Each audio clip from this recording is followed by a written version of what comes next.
nothing they're worth fighting for. I just need to know if one thing is true. Do you still love me like you used to do?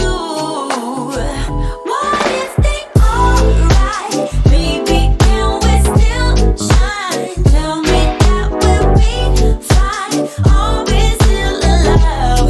What if they alright? Baby, can we still shine? Tell me that we'll be fine. Are we still in love?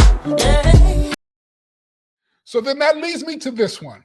So we're done with all the sessions, and I needed to do a follow up with you guys, and we do the follow up, and I say, so where you guys at? And you guys said, well, we're going to be moving in a couple weeks. And I said, well, are you guys getting married? Yeah, eventually. So you guys want to take it from there? The conversation. How was it for you guys when we had that conversation? Do I need to set it up a little bit more or no? Oh, no, I can start it. I Okay. was fully at the part of once you meet Lion, it means I want to marry you. And so whenever that is, I'm waiting, right? But I also wasn't going to want to pressure anyone or give them the words or the setup to do it. Because I really want to see, like, if you're going to do this, you're going to do it your own. Because I may love you. I don't have to stay if you're not going to do that, right? So I wanted to just, like, give space. Now Yeah. I want to emphasize something that you just said. I want to emphasize something that you said. I love you, but I need to know that you love me. I'm giving you words for it. Yeah. But what I love, Sydney, is that you understood I love you, but I love myself too. Yeah. And I'm not going to manipulate you into none of this. I'm not going to try to talk you into none of this kind of thing. And so I'm going to wait for you to get your words kind of thing. But I'm going to need them words. Right. Even in setting up the premarital counselor, like we had both been having discussions already, and it was like this joint discussion, and it was known by both of us of if doing this means you get to the point of you don't, or you're not sure, or you still need to think. Okay. And even when we first started dating, Elliott was saying that, oh, he thinks 3 years of dating is a good enough time. You said 3 because I settled on 2. And I've already known, I would know by 1. And if it's after 1, what are we doing? But I compromised on 2 because I liked him. That's it. And so I was going to give him those 2 years. And I wasn't going to say anything. But if it was 2 years of 1 day, you need to buy me some suitcases. So tell me, Elliott, what do you remember about that follow-up call? Well, let's see. Okay, so I remember that initial conversation. The topic came up of, you got to be married beforehand. We talked about why that would be a good idea, right? And maybe like hinted at some reasons why it wouldn't be a good idea. Then after the call, we discussed, the topic more. And ultimately, right, there's like, there's certain situations where you have the intent of doing the right thing, right? And then sometimes it just doesn't really work out that way. And then there's just doing the right thing, right? There's no substitute for actually doing the right thing other than to do it. So ultimately it's like, okay, well, we know where we want to go, right?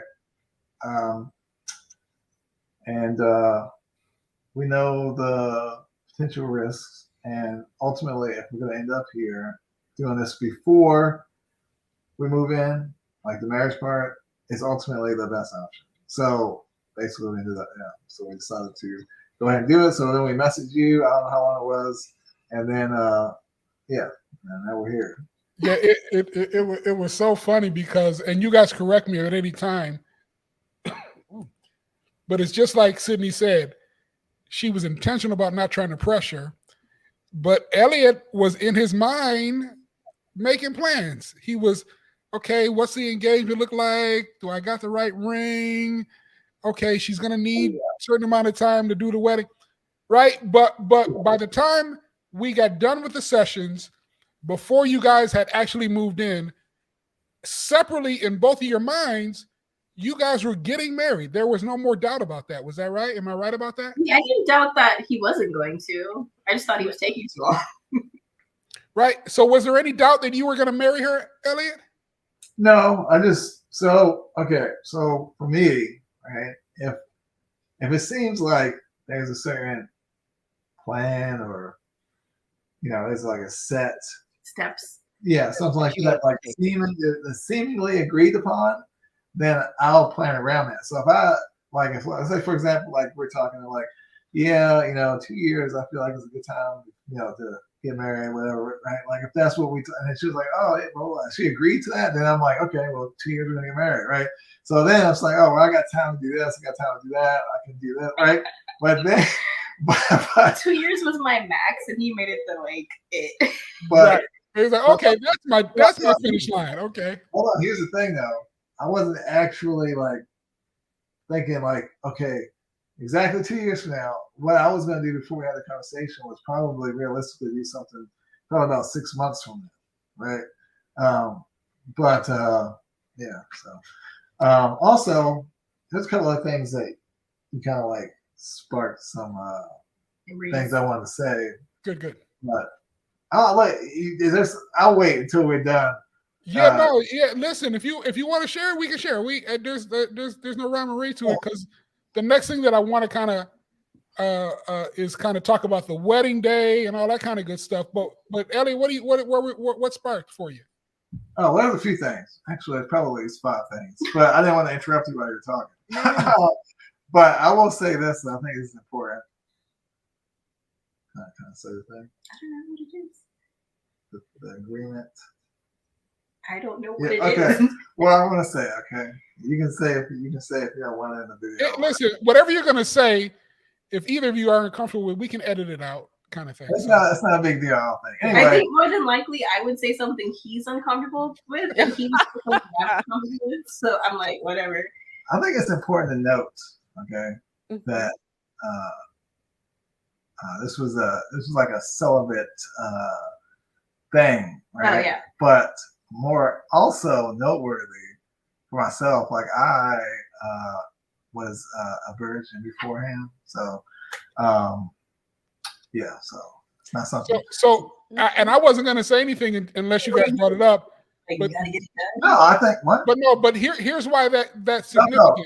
The reason I'm saying this though is because I think it's important. Like if this is a podcast, people are watching this, right? Okay. And remember certain people might assume like, oh, they were probably blah blah blah, right? The whole time, and she was willing to wait an additional year. Okay, it's not like for example, I'm not missing anything. Okay, I'm not thinking. It's like, oh man, like look at cherry pie, and you had cherry pie last week, and it's like, man, that was a good cherry pie. We should have another one. It's not. I don't have any of that going on over here, right? So some people would say, oh, there was a reason why we rushed. Well, no. No. I'm saying that a lot of people, they want that cherry pie, and they're gonna, as soon as Oh, I see what you're saying. Okay. So, and they just eat it whenever they want. They just share the cherry pie. You know what I'm talking about? Yeah. So let me see if I can bring it on home. What I'm saying is, it wasn't a priority in what we're doing, right? Right. And you guys, when you guys were planning to move in together, you were planning to continue to abstain, even though you guys were moving in together. Yeah. And so part of what happened in that follow-up call is I kind of asked, okay, so do you think that is what's kind of realistic? You think it's okay, kind of thing? And I kept referencing back to our sessions, but let's talk about submission. Let's talk about covenant. Let's talk about, and so I love the fact that when I came down to do the ceremony, Sydney, you had your dad come pick me up, and he couldn't wait to get to the hotel to pick me up because he wanted to see the man who was able to get you guys to walk down the aisle. But part of the conversation that we were having was how you can, if you're not careful, you can be kind of lulled to sleep in understanding how valuable the Word of God is. kind of thing. And so one of the things that I said to both of you guys, it was clear to me you guys both love the Lord. It was clear to me you guys high integrity. It was clear to me that you both cared for each other. It was clear to me that if you guys had moved in together, you probably would have abstained. Yeah. But then the question was, why would you have to do all of that? So why would you go to the restaurant and all they serving is cherry pie, and you go to a restaurant and say, I can't eat the cherry pie? Like, that was the part that didn't make sense to me. Like, why would you put yourself through that agony if you didn't have to? Like, kind of thing. And so one of the things, but I would have just quietly just been like the whole time. Right, like now right. And Sydney going, well, I didn't have that at cherry pie. If it's real good cherry pie, you should probably and so what was interesting, and I want you to understand this, it really spoke to your understanding of submission and covenant. Because while you understood what the cherry pie tastes like, Sydney, listen, I'll submit to this process. See, there was so much that you guys were doing that was biblically sound, but this is what you said, Elliott, that I loved, is you said, man, it was nice to get a third perspective to expose some blind spots. Yeah. Right? And to that I said, no. You guys had a third perspective. It was the worst perspective. Yeah. That eased in. Oh yeah, that was a good point too. That was you see what I'm saying? Like it eased in. Like y'all had never intended to do anything to be disappointing to God or to hurt each other. But well, we're not going to cross the line completely. I know the cherry pie is on the table, but we're not going to eat it. And go ahead. And so what happens is you're losing the benefit that you could be gaining. One of those things when you're talking about like the world's perspective right now that you mentioned that you jogged my memory, right? But one of those points that you made was like the whole thing where it's like, oh, you got to propose, you got to do this, like you got to buy this giant ring or whatever it is, stuff like that. It's kind of like, that's one of those things that kind of creep in there because realistically, like a giant ring isn't necessary. It's not necessary to get to that point. I mean, you can get it later, but to get there, you don't need that. Yeah, and if I remember correctly, Sydney goes, "I'm okay. We ain't got the best ring just now. Listen." And then I remember you were going, "Well, don't you need time to plan?"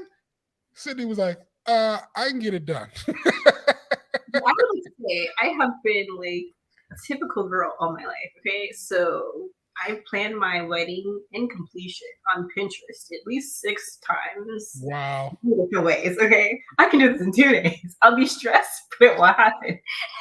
So I really did not need time. Tell them how long it took.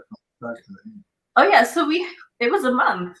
Almost exactly. Yeah, and probably we'll splice some pictures and some slight videos from the wedding. It was gorgeous. It was I really loved it. I didn't feel like, because that was important to me. I wanted a really pretty wedding. I didn't feel like I except for it being outside, but that was only because it was October. Except for it being outside, it was everything I would have wanted it to be, even if we had taken a year.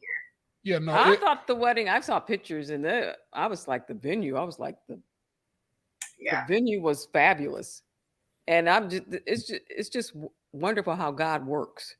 And so the fact that you reached out to Pastor Cal and that the way you guys came together, I mean, you really have to give God thanks because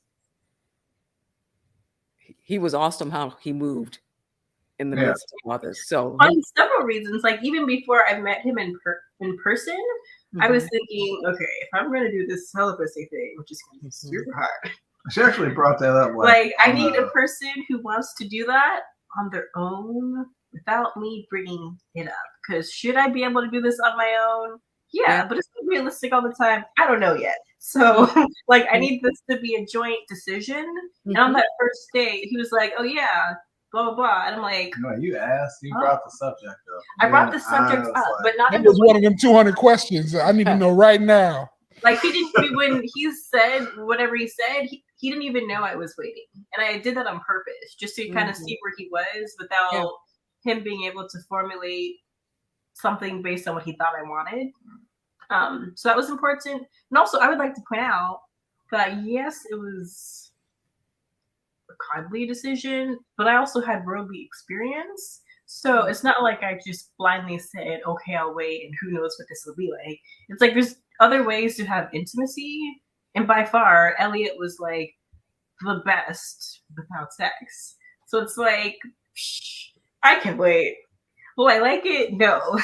But like, I'll be fine. It's not like I'll be surprised in a bad way.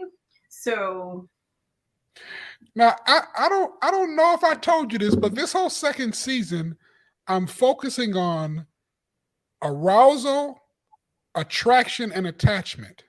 Yeah. Right. And so when you communicate that he met your intimacy needs without actually having the intercourse, it speaks to the level of attachment you guys were having properly. Yeah, we had a lot of conversations. Just because we didn't have sex didn't mean we didn't talk about it very in depth. Where it's like there's no way for me to be surprised unless you blatantly lied. And that's the other thing I loved about I actually want to say that you guys had it in your intake forms, how candid you guys were about sex. Like typically at some point, and they can be in any one of the sessions, but typically I have to kind of gently open up that subject because it's a good thing. Sex is a good thing. But the world society will make it seem and sound dirty and da-da-da-da-da-da-da-da. And then the other fact that one was a virgin and one wasn't, and how that can be compatible. There was so much that you guys can articulate to the people who are going to see this podcast that will dispel what the enemy is able to say to try to make people believe that things doesn't work relative to being compatible or incompatible or being, are you going to be able to satisfy me? Am I going to be able to satisfy you? But when you understand that it is an attachment issue that happens heart to heart first. If there's a heart to heart connection, the rest of that stuff will flow very easily. Am I right or wrong? Yeah. Has it flowed pretty well for y'all? I would say so. I think a lot of people just get caught up in their emotions. Like they get impulsive, but from a feelings or emotional standpoint. So sometimes for some people, that's difficult for them to control, I guess. I will say, probably from Elliott's perspective, it's probably are the boxes checked of certain main things, and for me, it's more like, is it a heart-to-heart thing? But I think it means the same, which is in different ways for us in that. Well, and then I think, and one of the things that I love about it is I think, and you guys correct me if I'm wrong, but you guys have such a good communication flow that whatever the other person is experiencing or thinking, you guys are able to have that good conversation. Is that right? Yeah, I mean, I will say that, especially some of the conversations in the beginning. So because she's so serious about her intent and everything, right? Some things she was like, it's almost like, right? But it's kind of like, okay, well, normally with stuff like that, it's kind of like the type of like conversations or questions that were coming up in a different situation. Wait, can I share with you? Hold on. In a different situation, I might have been like, I'm not answering that. Right? It was like, because it's like, you have to like, it's one of those questions or one of those things, like maybe you haven't thought about it or whatever. You're trying to convey a certain thing to someone, right? But then at the same time, you're not trying to cater to them, right? Some people have an urge to like try and say something that's going to cater to this person, right? To make them happy, right? So if you feel that you can't do that, you got to try and find a way to articulate what it is that they try, like whatever it is that applies to the question they have in a way that they will understand it the way you mean it. Because just because you say something, it's the way that you understand it, the way you think they'll like be able to interpret what you mean, doesn't mean that when they receive it, it's going to be what you meant right? So that part in the beginning was a little bit of a struggle with certain things because she would ask questions, nothing I ever thought about before, or nothing I had to explain to anyone before, so it's like, oh man, how do I get this message across, right? So it's kind of like a little stressful to do that.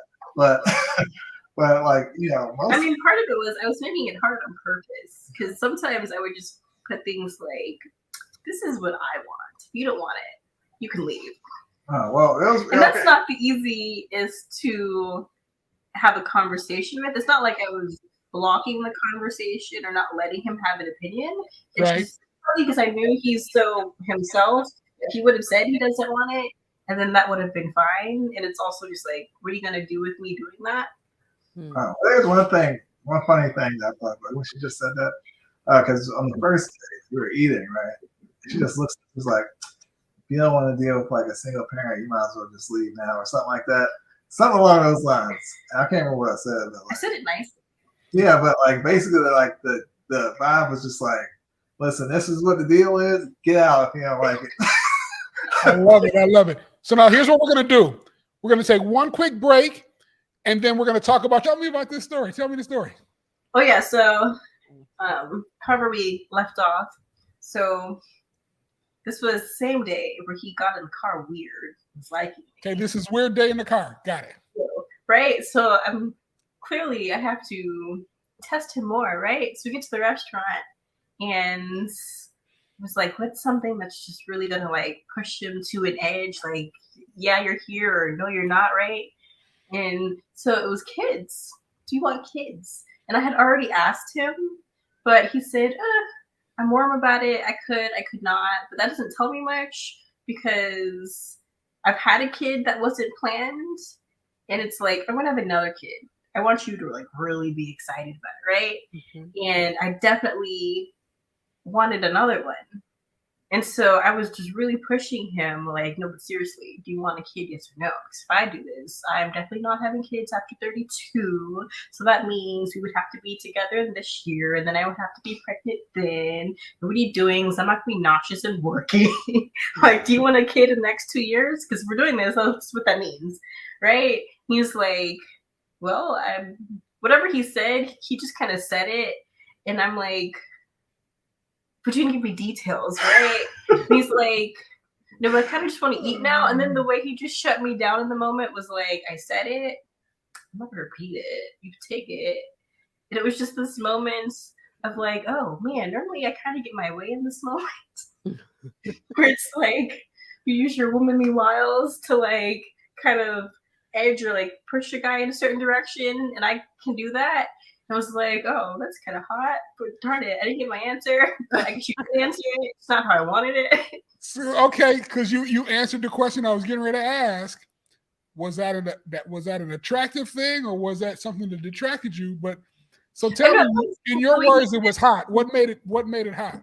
It was, I needed to know like security, like, okay, if I'm going to commit myself to you, like, I don't want to have this discussion later. And he's like, well, if I'm here, it's because I'm choosing to be here in the confines you're comfortable with. So if I am here and you want a kid, then okay. But I wanted to hear excitement. I wanted to hear, oh, I would love this about a kid. And that I want the feelings words, and he doesn't do that. And so I was just pushing and poking for that, and he's like, no.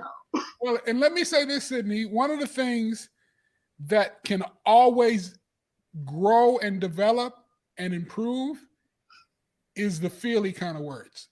Well, no, then later, I feel like after we got married, then it was like, okay, now that we're married, you can have those words. So it was like, oh, you've just been holding out on me. Well, no, and once again, that'll be an Elliott answer. But I'm also trying to tell you that while intellectual intelligence ends around 25, emotional intelligence will grow forever. Yeah. And so as you guys continue to nurture each other, it's not that he may not be holding out. It's just that is growing more and more and more and more. I'm not sure. I think with Elliott, okay, well, I'll send you literature for it because you need proof. I'm teasing. But no, it really is true. Our emotional attention grows. And so And once again, it's an Elliott answer. If he was holding out, he can tell you. But it also could very well be that is growing in his life because of you guys caring for each other's heart. I will say that the whole emotional thing, I agree with you. Probably I believe it can grow. You can become more comfortable with that type of thing, right? Also, I will say though that I feel like there's definitely appropriate times for things, right? So, for example, no, I'm not gonna say I held out, but I will say, in certain instances, there are certain things that you can say, right? There's certain things you can convey, but it's not necessarily like the right timing for it, right? Or it might be kind of counterproductive to the situation you're in. Even if they are not, it can be considered good things to say, right? So, I would say probably because of the fact that we are married, right? It might be easier or more comfortable to say certain things that I may not have said before, or may not thought about saying before.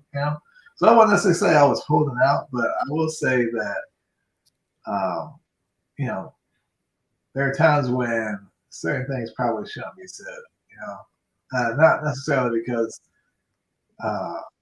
not for like negative reasons, but like for example, you got like, let's say you see someone attractive initially, right, before anything really starts, like relationship wise. Before online dating, whatever, you go over there and you say whatever you say, you pique their interest, you guys go on a date. And then depending on what your goals are, you might say certain other things, right, that might lead either whatever it's going to lead to.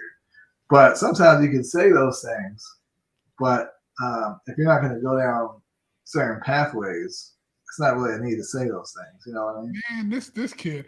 Yeah, it's in Matthew when Jesus talks about taking a vow. He warns not to make vows. He says, stop making vows. Stop saying by heaven and stop saying by Jerusalem. He simply says this: let your yes be your yes and your no be your no. And that's what I'm seeing from you all day, every day, Elliott. Is you don't do grand promises and big sweep, but your yes is your yes and your no is your no. I'm gonna send you that scripture so you can have it to see it. But I just got finished doing a teaching on it, kind of thing, and that's what I hear you saying. Am I right? That's pretty close. Yeah, I would say. No, that's exactly it. All right. Well. Like now, I get the nicer things where he does that for me, but before he's like, I know we're dating, but he was never dating me to try to convince me to like him or to make me feel better about anything. He would always be really honest of like, no, I don't like that. Like, and he wouldn't sugarcoat it at all. So it would be comforting of like, at least I always know where you are. But I don't know, I'm girly. I want you to say flowery things. Yeah, and don't be surprised if more and more girly things come from him in the future, kind of thing. So now here's the deal. It is wedding day. I have a specific memory that I want to share. You didn't go to the wedding.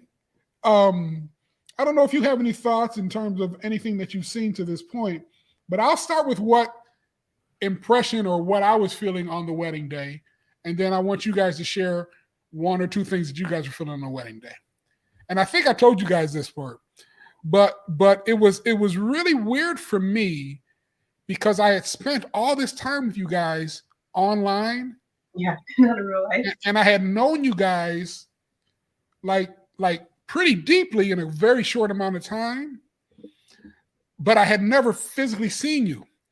And so I remember when I first walked outside and Elliott was getting out of the car, it was the weirdest feeling for me to see you in person. And then the first time I ever saw Sydney was when she came down the aisle with her dad. And I said, I remember being at the altar with Elliott, and I remember in my head thinking, and I feel like I'm on an episode of Married at First Sight. Like it was the strangest thing to have the kind of connection that I have with you guys because of what we went through. And then it was the strangest thing. So I can only imagine what knowing each other less than a year and then having those new revelations from the coaching and then to be at the wedding day. So tell me, what was it like for you, Elliott, on wedding day? Well, let's see. I don't know. His yes is yes and his no is his no. I showed up, right? And my friends were there. Wait, you showed up? He said, I showed up. I was over there. My friends were there, right? I had a little bit of just a little bit of nervousness, just a little hint, it's like a nice little mellow, kind of like, imagine if you tone down, if you significantly tone down the feeling you would get before you went to like a football game. You used to play football, right? I did. For me, when I used to wrestle, and before a match, once it'll be fine. As soon as I get into the locker room, then the nerves hit me. But it's like I had to use the bathroom every 5 minutes. It was just like but it was like a much less version of that. It's like a little tingle of nervousness, right? Pretty much. But anyway, I walk in, saying hello to everybody, saying meeting you and all that stuff. But I don't know, I was just waiting for the next step. Really, I was there. All right, what's happening next? It's a nice venue. I don't know. I was thinking about a couple of things that could happen, like we were talking about before the wedding, like if we were going to do like a dance, stuff like that, and then we kind of nixed that. But I was kind of I wasn't sure how things were going to go as far as like the process of things and all that stuff.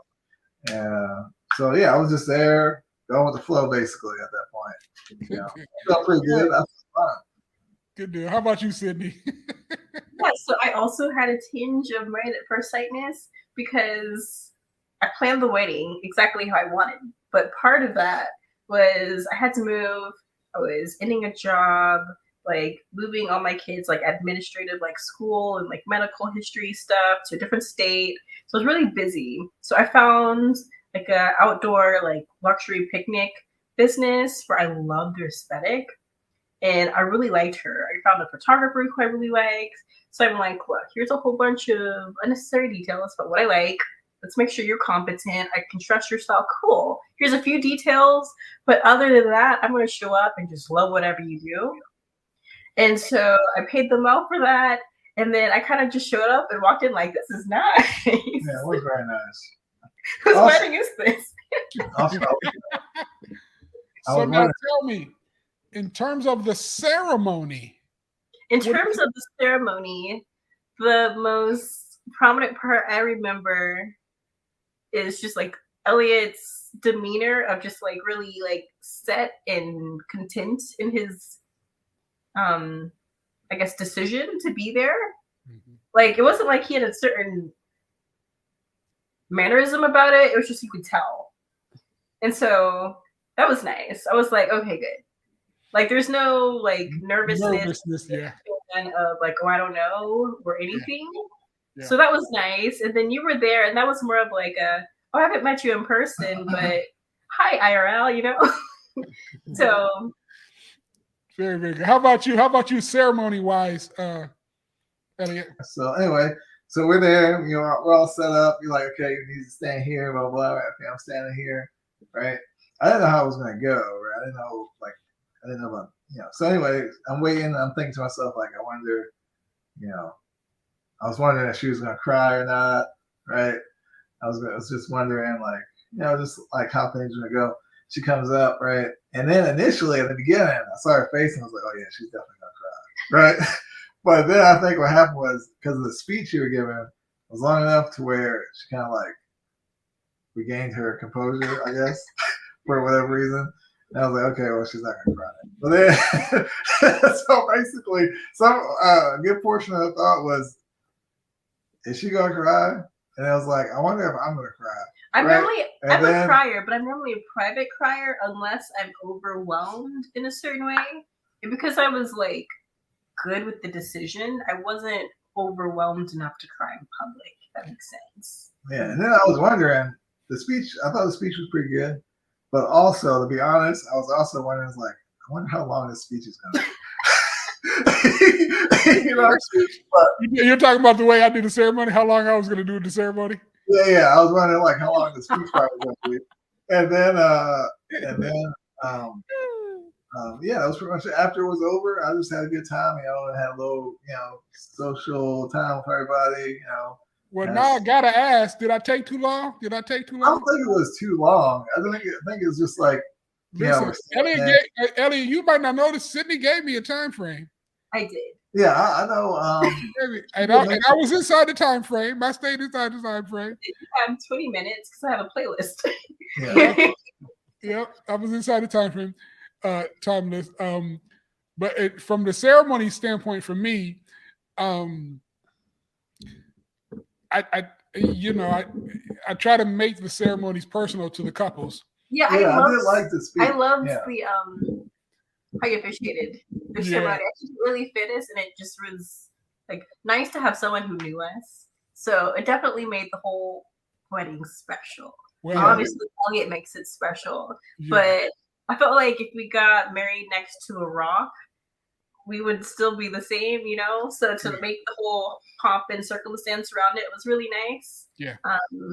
And then like Elliott's really good with poetry, so like of course his vows were way better than mine. If I was gonna cry, that's where I would have cried. I forgot. I can't forget. I was gonna text you or send you did I ever send you the vows? I can't remember. You didn't send me the vows in advance. You sent me your I forget which app or which site you had your poetry stuff on. Kind of thing. And that was when I found out that you were a poet, because like it was just before the ceremony when I met you in the parking lot that you were showing me some of your poetry. I was like, wow. Yeah. Here I thought you were a mechanic that liked to work on cars, and that was it kind of thing. Also a poet. I like doing that too. But yeah, I'll send you the vows sometime. Yeah, please do. Yeah, send them to me. But I loved your mom's reaction, Sid. And what was that? She one of the things that your dad told me when he picked me up was when you guys gave them the news that you guys were getting married and that I was doing the ceremony and that I had done the coaching for you, like she immediately went to the website to see who I was. Like, who is this guy? Oh yeah, that's just my mom.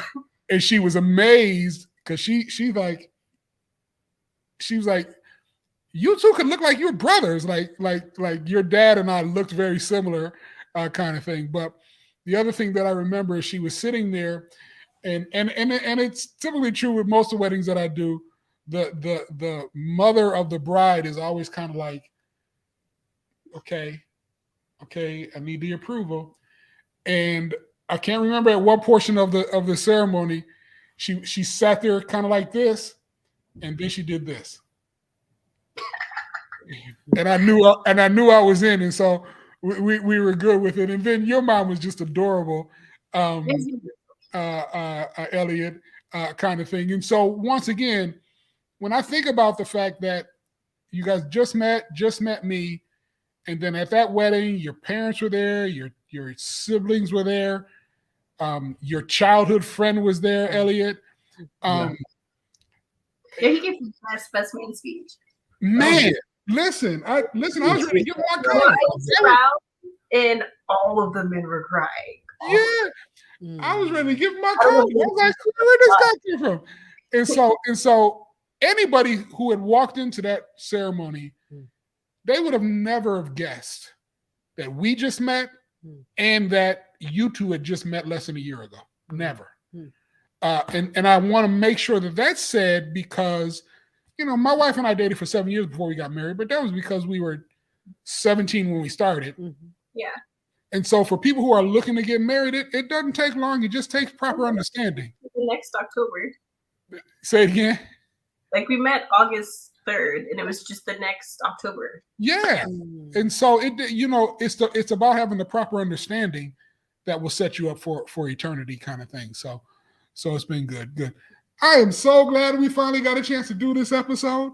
And I promise you guys are going to be such an inspiration and a Yeah. blessing to so many. Mhm. Because, like I said, my first season, I interviewed a bunch of people who had been doing it for years. And so to be able to see you from the start You in were yeah. today's generation, in the whole, dating app Yeah. world and how that works, is I think so powerful. Is there anything that you'd like to say to those who may be looking for love? I guess I was saying, I think this sounded a little morbid in my head, but I will say that although I was very gung-ho looking for somebody and have all the requirements, right? I was also that if someone didn't meet those things, was very happy with just continuing on my own. And then we would have to find the kid like an uncle or something for my sister, right? But I was very like secure in either way it wins. Yeah. I was looking in a place of just like, I'm really like happy here, Yeah. And I want to emphasize that doesn't mean you were whole. Get past everything else that looked nice, sounded nice, but like, that doesn't fit, and just keep it moving. Yeah, and I want to emphasize, you're not saying that you were whole. You're not saying that, there's not things that I fully had and still have goals and all these really big things that I can do. It's just because that whole premise about, you have to be whole before you get married, that's the exact opposite of what Ephesians says. Yeah, actually, that was on my list. I was like, does the check mark, does this guy think he needs to make blah blah blah blah blah beforehand? Because not him. Yeah. How about anything you'd want to say, Elliott, to those who might be looking? Yes. Sit up for this. No, but seriously, I think, okay, so first off, there's especially, I don't know, it's probably all around the world, but especially I feel like in America, a lot of people don't even know what love is, right? They don't even know what it is. Like if they try to tell them to define it, it's like, oh, it's how you feel. Like that's not that's not the answer. But so first thing you need to do is understand what love actually is, right? Understand what love actually is. When you understand that love is actually work. It's a action word. All right. So then once you discover that, once you realize what that is, okay, you need to figure out like what it is that you're looking for, right? Like what do you want to get into a relationship for, right? If you're looking for love, like why? Basically. Yeah. Right? Is it just because you're aroused? Or is it just because you're attracted? Or do you really want to have a connection?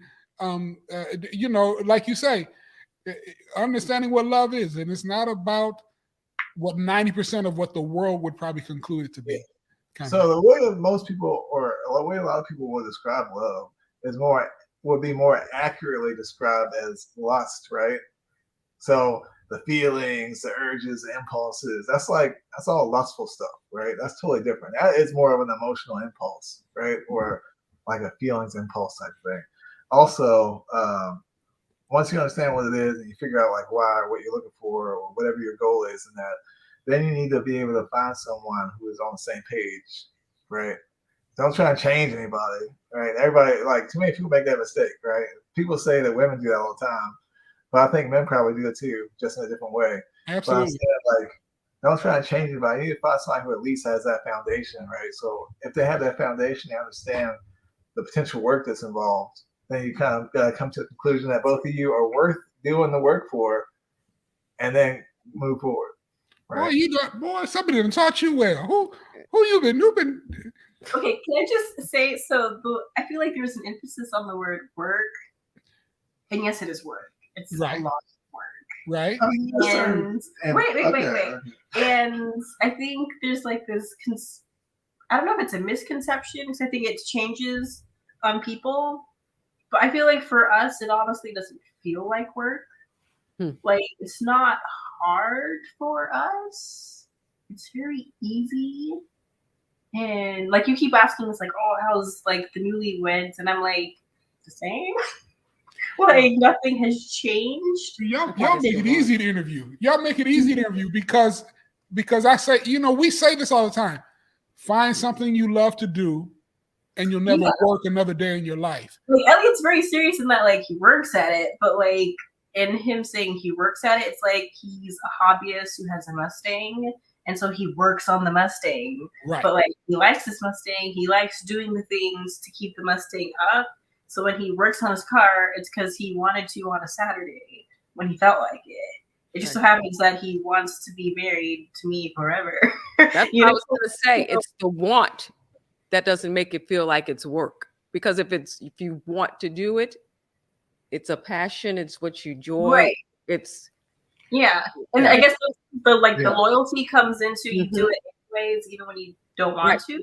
It's just like his character. I don't feel that he doesn't want to do something even when it's uncomfortable. So like I know how to argue. I can do it very well. We haven't argued, and we're not aborting things, and it just doesn't feel like work. So you can do the work without it being like, oh God, it's work, And it gets right back to what Elliott said. When you really understand what love really is, it's a verb. It's an action that you give out. And if you understand what love really is, then picking the right person becomes easier because you know what you're going to have to do, the work you're going to have to do, so you know what to expect back. And both of you guys were doing it in your own way. He's self-aware, so he'll be like, "Yeah, I probably messed that up," and it would be before I even pointed it out. Kind of thing. So yeah, y'all are gonna help so many folks, kind of thing. Anything else we want to do before we wrap up? Nope, this was good. We're good. So.